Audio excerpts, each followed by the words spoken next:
पाकिस्तान तहरीक इंसाफ की बात करते हैं, जिसको अपने इंतखाबी निशान बल्ले को बचाने की जो कोशिशें हैं वो एक बार फिर नाकाम साबित होती दिखाई दे रही हैं। चूँकि उसके लिए होने वाले इंटर पार्टी जो इंतखाबात इसको ना सिर्फ उनके अपने बानी रुकन अकबर एस बाबर साहब ने मुस्तरद किया है, बल्कि मुखालिफ सियासी जमात और बिलडाट ने भी उस पर शदीद तनकीद का इजहार किया है। PTI के इंट्रा पार्टी इंतखाबात को PTI के अलावा हर जानब से मुतनाज़ और गैर कानूनी करार दिया जा रहा है और उन्हें पाकिस्तान और पार्टी दोनों के आइन से मुतसादिम करार दिया जा रहा है। मुखालिफ सियासी जमात इलेक्शन कमीशन से इस पर नोटिस लेने का मुतालबा भी कर रही हैं, जबकि अकबर एस बाबर साहब ने चैलेंज करने का ऐलान भी किया है। अकबर एस बाबर साहब बानी रुकन है पाकिस्तान तहरीक इंसाफ के, आज हमें प्रोग्राम में ज्वाइन कर रहे हैं। अकबर साहब बहुत शुक्रिया आपने ज्वाइन किया। अकबर साहब, सबसे पहले मैं जरूर चाहूँगा कि हमारे नाज़रीन के लिए ज़रा एक्सप्लेन कीजिएगा एतराज़ात क्या क्या है इस इंट्रा पार्टी इंतखाबात पर आपको। जी, बिस्मिल्लाहिर्रहमानिर्रहीम। देखिए, किसी भी आइन और किसी भी निज़ाम के नीचे जो किसी किस्म का भी कोई इलेक्शन हो, उसमें चंद चीज़ें जो हैं वो बड़ी बुनियादी हैं। एक ये कि उसका एक इलेक्टरल कॉलेज होता है, यानी वोटर लिस्ट होता है कि किसने वोट देने का हक़ रखता है।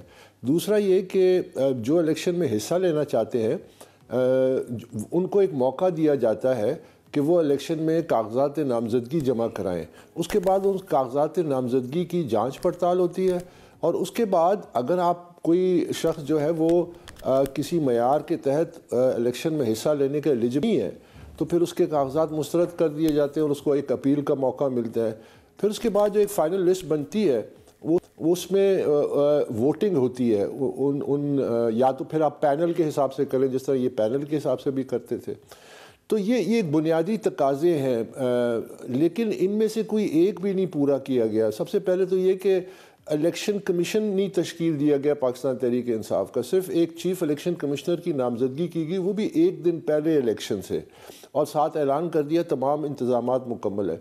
इसीलिए फिर मुझे मजबूर हो के मैं PTI के मरकज़ी सेक्रेटेरिएट गया और अपने साथ PTI के और भी मेंबरान थे, उसमें एक फाउंडिंग मेंबर भी थे हमारे साथ, और पूरे मुल्क से जो लोग हमसे राब्ते कर रहे थे कि वो एक अपना जमहूरी हक़ इस्तेमाल करना चाहते हैं, वो इलेक्शन में हिस्सा लेना चाहते थे। हमारा और कोई वो नहीं था कि हम इलेक्शन में हिस्सा लेना चाहते हैं, आप हमें कागजात नामज़दगी दीजिए, आप हमें इस इलेक्शन के कवायद ज़वाबित दीजिए, आप हमें वोटर लिस्ट दीजिए। तो वहाँ जो PTI के नुमाइंदे थे, मैं उनकी इस बात की कदर करता हूँ कि उन्होंने बड़े ऑनेस्टली ये कहा कि जी ये तीनों चीज़ें मौजूद ही नहीं है, इसकी कोई ये हकीकत ही नहीं है, इन चीज़ों की दफ्तर में ऐसी चीज़ मौजूद ही नहीं है। और हम सेंट्रल सेक्रेटेरिएट के अंदर कुछ अरसा हम खड़े रहे, हमने ये रिक्वेस्ट करते रहे, तो उन्होंने माजरत का इजहार किया। ये नहीं कि हमसे इनकार किया कि ये चीज़ें हैं हम आपको नहीं देंगे, ऐसी बात नहीं है। वो कहते हैं ये चीज़ें एग्जिस्ट ही नहीं करती, जिसकी वजह से फिर हम बाहर आ गए और फिर हम वापस चले गए। तो आप ये अंदाज़ा लगाइए।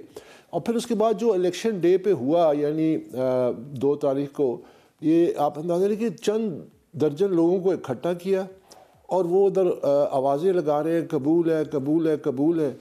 यानी हमने निकाह की किसी सेरेमनी में तो सुना था कि कबूल है कबूल है, अब एक इलेक्शन हो रहे हैं। एक जमात जो दावा करती है कि वो पाकिस्तान की सबसे बड़ी जमात है और उसकी इतनी मेंबरशिप है, तो एक चंद दर्जन लोग इकट्ठे होकर ऐलान करते हैं कि कबूल है और फिर उसके बाद बिला मुकाबला सबका इंतखाब हो जाता है। तो चले, अकबर एस बाबर को तो फ़िलहाल आप एक तरफ रखिए।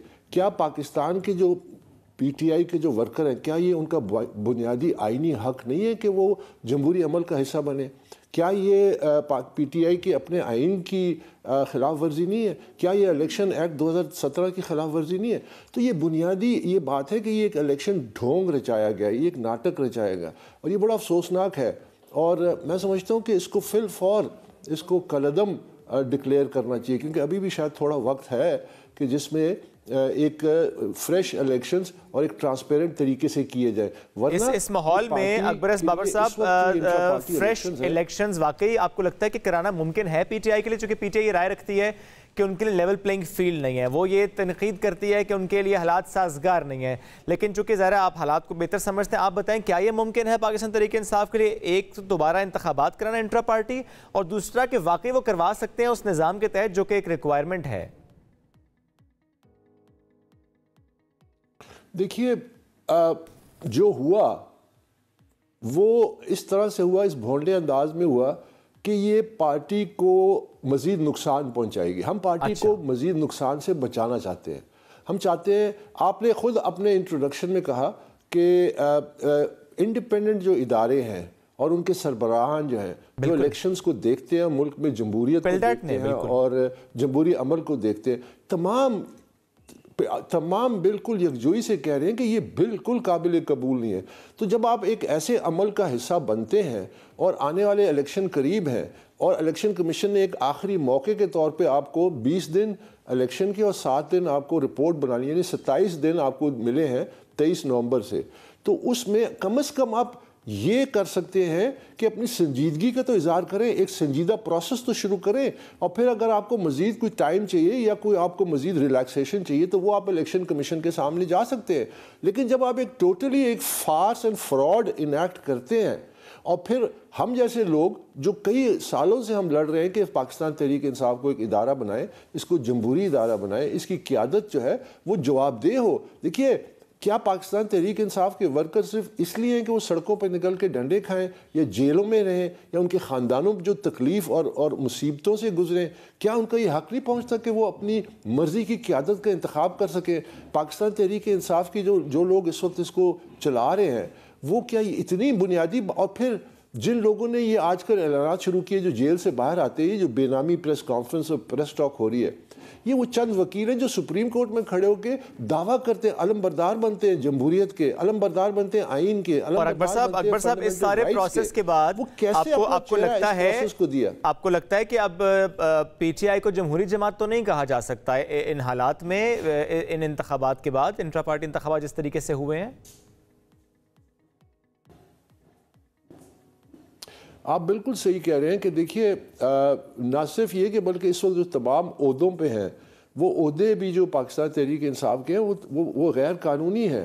वो इसलिए कि जो इलेक्शन कमीशन ने अपने फ़ैसले में कहा था कि ये अमल जो 1.5-2 साल से चल रहा है, वो टाइम पीरियड जो ख़त्म हुआ पहले, अच्छा आप अंदाज़ा लगाइए कि इलेक्शन कमीशन के फ़ैसले में लिखा हुआ है कि 1 जून लास्ट ईयर एक इंट्रा पार्टी इलेक्शन हुए। क्या आपको पता चला कि कोई इंट्रा पार्टी इलेक्शन हुए थे?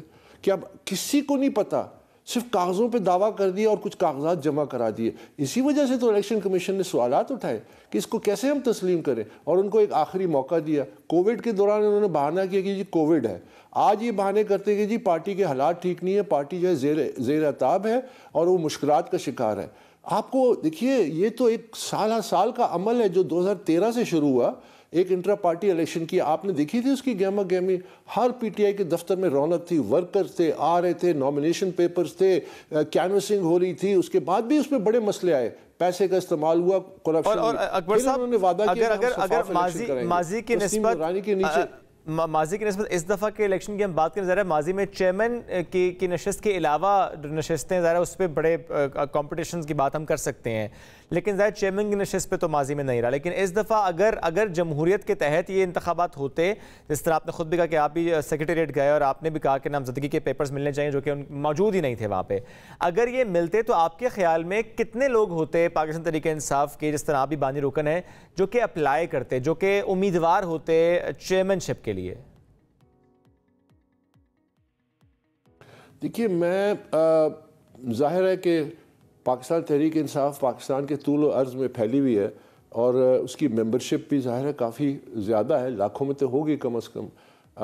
तो कम से कम जो हमारे साथ थे वो दर्जनों में हैं, जो ऐसे लोग थे जो इस इलेक्शन में हिस्सा लेना चाहते थे, जो इलेक्शन में कागजात, देखिए कागजात नामजदगी मिलना और फिर उसके बाद उस अमल का हिस्सा बना, चाहे वो इलेक्ट हो या ना हो, चाहे बिल्कुल ये एक प्रोसेस है, बिल्कुल सही बात है। लेकिन फिर भी जो आपने कहा दर्जनों साथ थे, चेयरमैन की नशिस्त के लिए कितने लोग थे जो आपके इल्म में है कि वो चेयरमैन का इंतखाब लड़ना चाहते थे? वो इस देखिए, पहले तो ये वाज़ेह ही नहीं था और अभी तक नहीं है कि ये इलेक्शन किस मोड, यानी मैंने कहा ना कि हमने उनसे इसीलिए दरख्वास्त की कि इसके कवायद और ज़वाबित बताएं।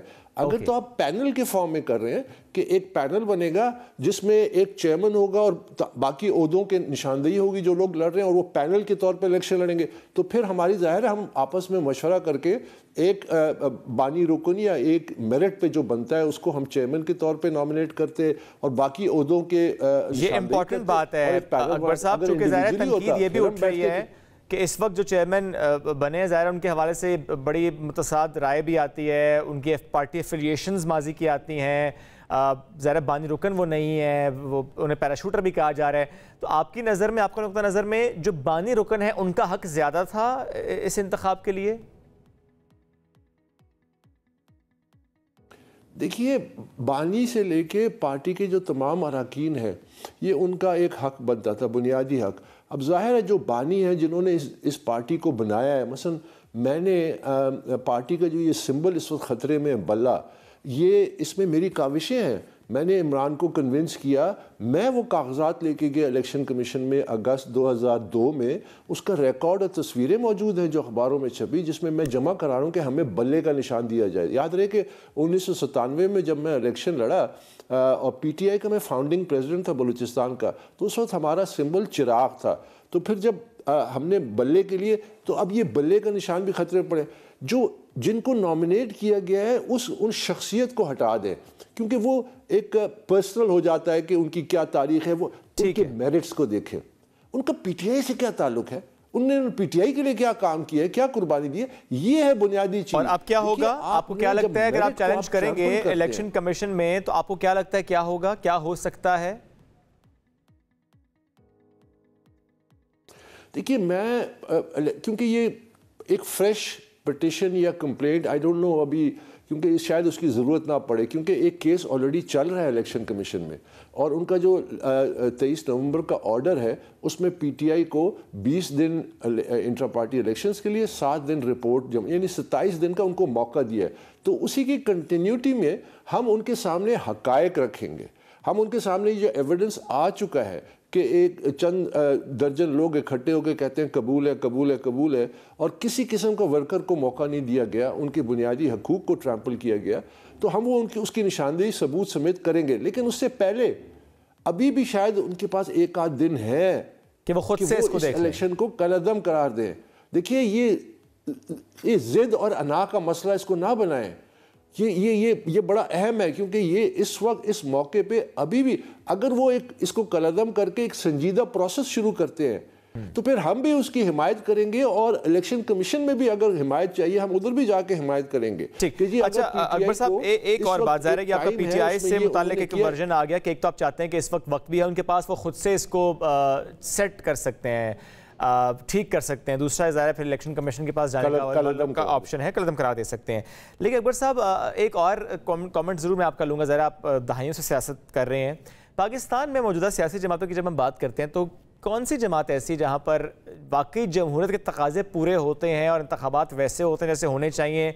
पीपल्स पार्टी को देख लें, PMLN को देख लें। PMLN की बात करें, शरीफ ख़ानदान से बाहर नहीं आते। पीपल्स पार्टी की बात करें तो ज़ाहिर भुट्टो के अलावा कोई चेहरा सामने नहीं आता जिसका भुट्टो से लिंक हो। तो जमातों में तो हमने यही चीज़ देखी है, जमहूरियत तो नहीं देखी। आप बिल्कुल सही कह रहे हैं, और ये मैं पब्लिकली, मैंने बहुत अरसे से, यानी जब मैंने फॉरेन फंडिंग केस किया, मैं इलेक्शन कमीशन के बाहर ये हमेशा मुतालबा करता था कि ये जो मयार है ये तमाम जमातों पे लगाएं। और जहाँ तक इंट्रा पार्टी इलेक्शन का ताल्लुक है कि उसको जमहूरी होने चाहिए, मासवाए शायद एक जमात के, जो कोई जमात, ये सब इलेक्शन जो इंट्रा पार्टी इलेक्शन है ये एक भोंडे और एक नाटक के तौर पे करते हैं। क्यों? क्योंकि वहाँ शख्सियात और ख़ानदानों का कब्ज़ा है, और वो उन जमात को इक़्तिदार के लिए इस्तेमाल करते हैं, एक कागज़ी कार्रवाई करते हैं, स्टेज पे आ जाते हैं, 4-5 घंटे बैठते हैं, अच्छा जी ये नॉमिनेट हो गया, ये इलेक्ट हो गया, ये वो काम है।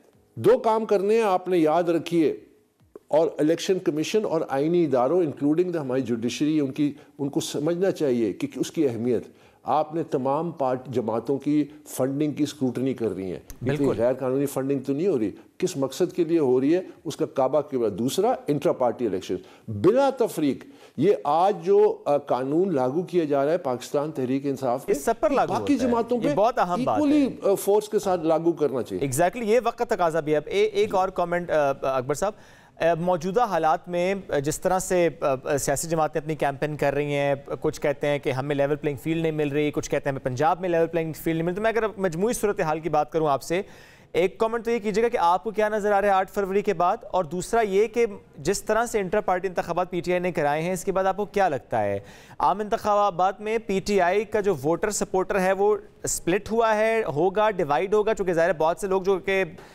नामजद होना चाहते थे या जो कागज़ात नामजदगी हासिल करना चाहते थे, ज़ाहिर उनका अपना वोटर सपोर्टर तो होगा, वो डिवाइड हो जाएगा और नुकसान होगा पीटीआई को।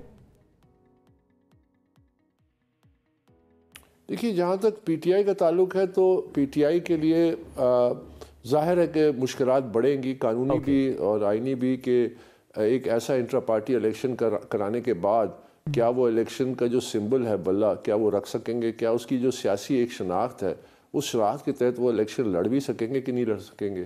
दूसरी बात, यकीनन जब वर्कर्स को इस प्रोसेस में शामिल नहीं किया गया तो जो भी नुमाइंदे या जो भी नॉमिनीज़ होंगे वो टोटली आर्बिट्री होंगे। इस वक्त चंद वकला हैं जो बेनामी प्रेस कॉन्फ्रेंस करते हैं बाहर आके।